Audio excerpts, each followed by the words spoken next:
Hey there, lovelies. Here's a look at that combination we did today. We had some hip drops, starting with our right hip at kind of a diagonal out towards the audience. So we still see both hips, we still see both shoulders. When we do hip drops, we don't want to be turned all the way to the side or straight on. We want to be at about a 45-degree angle or so. Our hip that is dropping has a leg that it does not have weight on it. My standing leg has a weight on it, but it's still flexible, like my knee is still soft.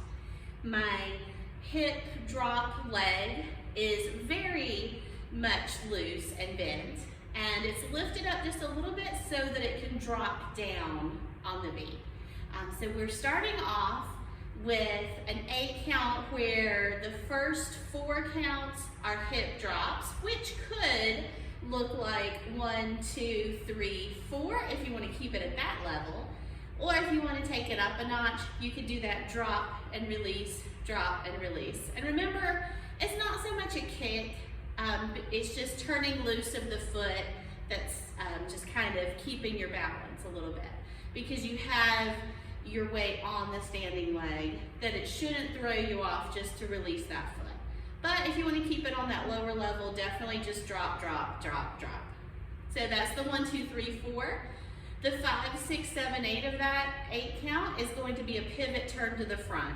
So my right leg is the one that's free. I'm going to step forward to the front, come back through the middle, step to the back, and now my weight is on my right leg, and I'm going to be able to do some hip drops on my left.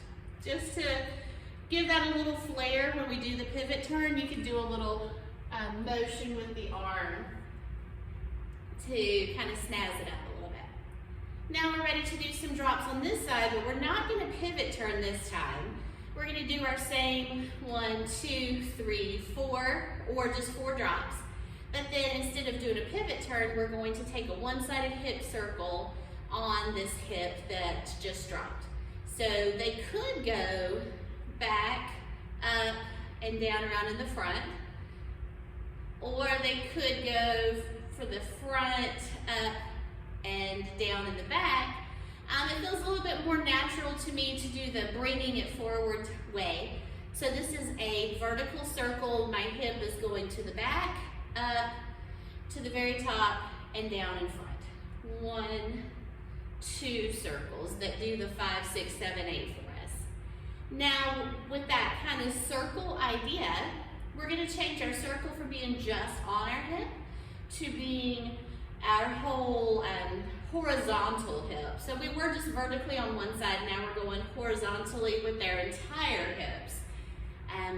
That next 8 count will be walking towards our audience with 2 hip circles and then 2 more hip circles to get ourselves centered up. So at first, just going at that same angle we were already turned at, and then slowly turning our body around to be centered up. Okay, so that was the 8 count there. It would have been 1, 2, 3, 4, 5, 6, 7, 8. Our next 8 count has to do with Maias and a roll. And so our Maias, remember, our hip goes up, out, down, and back in, and then it does the same thing on the opposite side. So our count there is going to be 1, 2, 3, 4, 5, 6, and then our roll up is our 7, 8. So we're rolling up on the end to get that motion up into our upper body. Our roll up tucks the pelvis, squeezes in the abs, and then lifts the chest. So our first 8 count, remember, was our right hip, 1, 2, 3, 4, followed by a pivot turn, 5, 6, 7, 8. Then our left hip for the next 8, 1, 2, 3, 4, circle, 5, 6, 7, 8.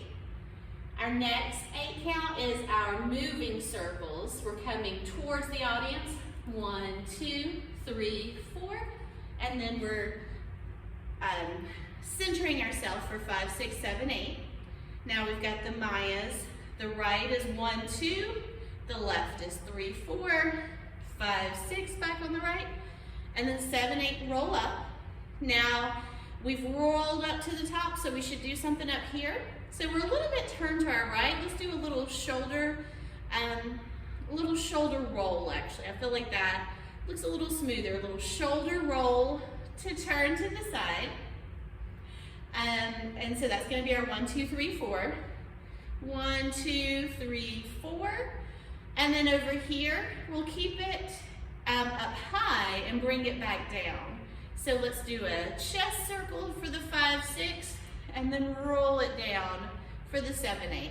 That chest circle, think slide out, go up, slide out, come down, and whichever way is more comfortable to you will be fine there. I don't think it's gonna make a whole lot of difference which way you're going with it. And then our roll down starts in our chest, lifting up a little bit and back, tucks in, and drops the pelvis. So that puts that movement back to our lower part of our body, so we can go back to some circles to get ourselves back where we came from, and then we can just keep repeating that because we've gone about as far back as we went forward, and we kind of balanced ourselves back out. So we're gonna go back to some circles here. We'll do 2 circles to turn ourselves to an angle, and then we will be going back away with 2 circles. And then that sets us back up to do our hip drops from the beginning. Okay, so let's see what all of that looks like to music.